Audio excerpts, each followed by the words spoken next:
أعوذ بالله من الشيطان الرجيم. بسم الله الرحمن الرحيم. بسم الله الرحمن الرحيم. الحمد لله الذي بنعمته تتم الصالحات وبذكر حبيبه محمد صلى الله عليه وسلم تتنزل الرحمات والفيوضات من رب البريات. والصلاة والسلام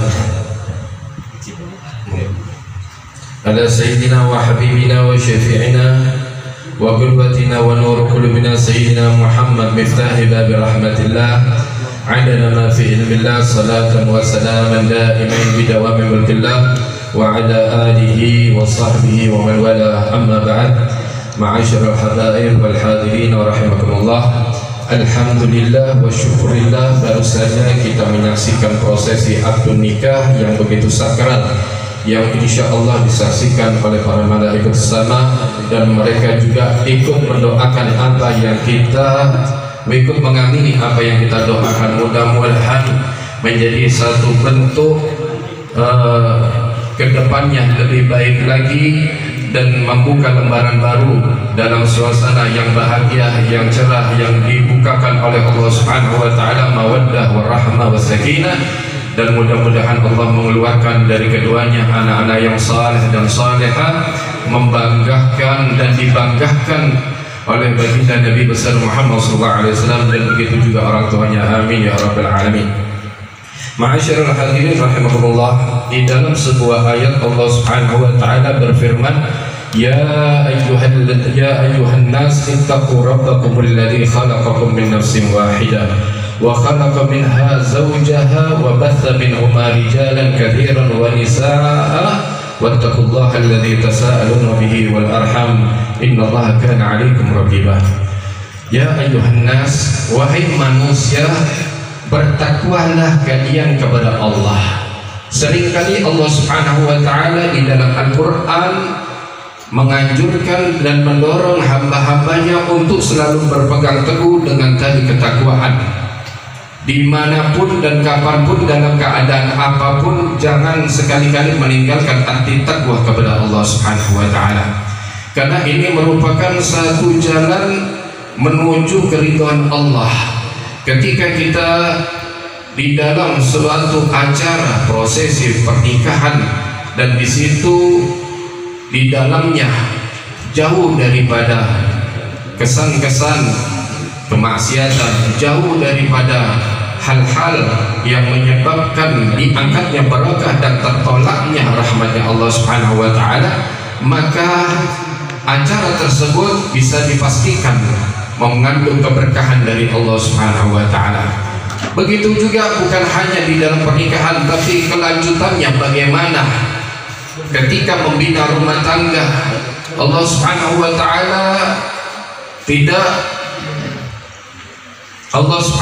taala tidak menganjurkan dan tidak membolehkan hamba-hambanya untuk lepas daripada arti ketakwaan, karena fondasi yang paling kuat yang harus ada pada rumah tangga adalah bagaimana dia bisa membina keluarga itu menuju keselamatan dunia dan akhirat.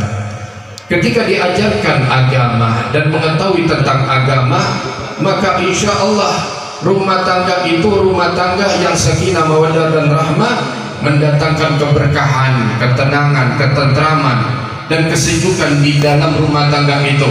Siapapun yang ada di dalam rumah tangga itu, dia akan mendapatkan satu kebahagiaan tersendiri. Bagaimana tidak? Karena mereka semuanya mengikuti jalur yang telah ditetapkan oleh Allah dan Rasulnya. Maka Allah Subhanahu wa taala melanjutkan di dalam ayat ini, ittaqu rabbakumul ladzi khalaqakum min nafsin wahidah, yang mana Allah Subhanahu wa taala menciptakan kalian dari satu insan, satu manusia, yaitu Abuna Adam. Lihat pelajaran yang bisa kita ambil dari Sayyidina Adam. Waktu Sayyidina Adam diciptakan oleh Allah Subhanahu wa taala di dalam surganya dengan bergelimang kenikmatan dan bergelimang dengan segala sesuatu yang dibutuhkan oleh Sayyidina Adam, di situ ada semuanya. Tapi tidak merasa Sayyidina Adam itu dia tentram, dia merasa nikmat, seakan-akan ada kurang di dalam dirinya. Ketika itulah Allah Subhanahu wa taala menciptakan dari tulang rusuk Sayyidina Adam, yaitu Siti Hawa. Maka disitulah Sayyidina Adam melihat kemolekan, kecantikan dan keindahan dari Siti Hawa, laksana bidadari surga. Sifat daripada laki-laki pastilah ingin menyentuh, ingin dia memegang dari Siti Hawa. Tapi Allah Subhanahu wa taala melarang dan tidak memperbolehkan karena belum halal. Wahai Adam, janganlah engkau sentuh Hawa ini sampai engkau tuaddi mahraha, engkau memberikan daripada maharnya. Mulai pertama harus Allah Subhanahu wa taala mengharuskan untuk memberikan mahar, dan mahar ini bukan hanya daripada syariat Nabi Muhammad SAW, tapi dari dulu sejak Allah Subhanahu wa taala ingin menikahkan Sayyidina Adam dengan Siti Hawa, di situ Allah memerintahkan untuk memberikan maharnya. Maka Sayyidina Adam bertanya, "Ya Rabb, wa ma maharuha?" Apa maharnya ya Allah sehingga aku halal untuk bisa menyentuh daripada Siti Hawa ini? Maharuha an tusalli ala Muhammad 3 marrah. Maharnya adalah engkau berselawat kepada Nabi Muhammad SAW 3 kali. Itu maharnya. Subhanallah, dulu itu Nabi Adam tidak mengenal siapa cucunya yang akan menjadi pemimpin para anbiya wal mursalin, Sayyidina Muhammad SAW. Tapi diperkenalkan oleh Allah Subhanahu wa taala nama yang sangat berpengaruh luar biasa di dalam kesuksesan dan kelancaran semua peribadatan itu. Maka dengan nama itu insya Allah akan menjadi lancar dan diterima di sisi Allah Subhanahu wa taala. Engkau bersolawat kepada Nabi Muhammad SAW di dalam doamu. Solawat ini fungsinya adalah untuk mengatrol dan menjadikan syafaat bagi doa-doa yang kau panjatkan, Allah akan menerimanya. Engkau di dalam sholat kalau tidak bersolawat kepada Nabi Muhammad SAW, maka sholatmu tidak sah.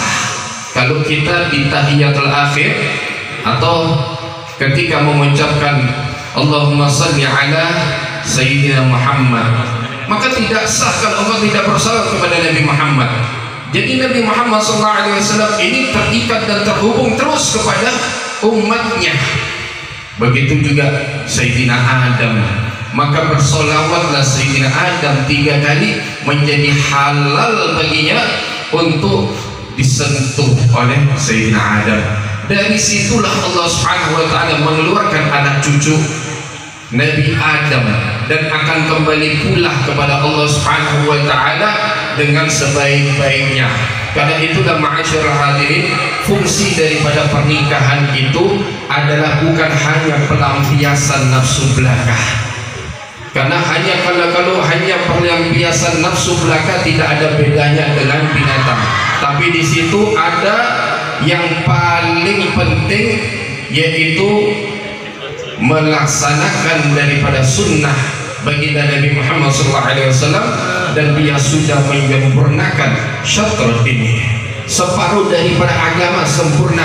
Falyattaqillah fi syatril bagi, berhati-hatilah kepada Allah Subhanahu wa taala separuhnya lagi. Orang yang sudah nikah ini adalah orang yang diberikan modal separuh untuk kesempurnaan ibadah.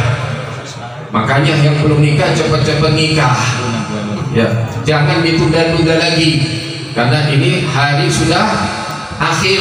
Apalagi malam ini adalah malam gerhana. Jadi malam gerhana ini seakan-akan menjadi saksi, dan insya Allah gerhana ini akan menjadikan keberkahan bagi kedua mempelai, insya Allah. Karena itulah mudah-mudahan Allah Subhanahu wa taala menjadikan pernikahan yang penuh rahmat, yang penuh mawaddah rahmat, dan penuh keberkahan. Dan mudah-mudahan kita juga diberikan oleh Allah Subhanahu wa taala qabul hajat, dan Allah menerima segala permohonan kita. Allah Subhanahu wa taala menjadikan kita hamba-hamba yang patuh dan taat kepada perintah Allah, perintah Rasul sampai akhir hayat, menutup mata kita dalam keadaan husnul khatimah. Amin ya rabbal alamin. Ini yang bisa saya sampaikan, kurang lebihnya mohon maaf, karena apa yang diminta ini borongan dadakan ya, sekaligus tanpa ada pemberitahuan. Karena itulah mudah-mudahan ya bermanfaat dan berkah bagi saya pribadi dan bagi para hadirin semuanya. Wallahu a'lam bishawab. Assalamualaikum warahmatullahi wabarakatuh. Waalaikumsalam warahmatullahi wabarakatuh. Terima kasih.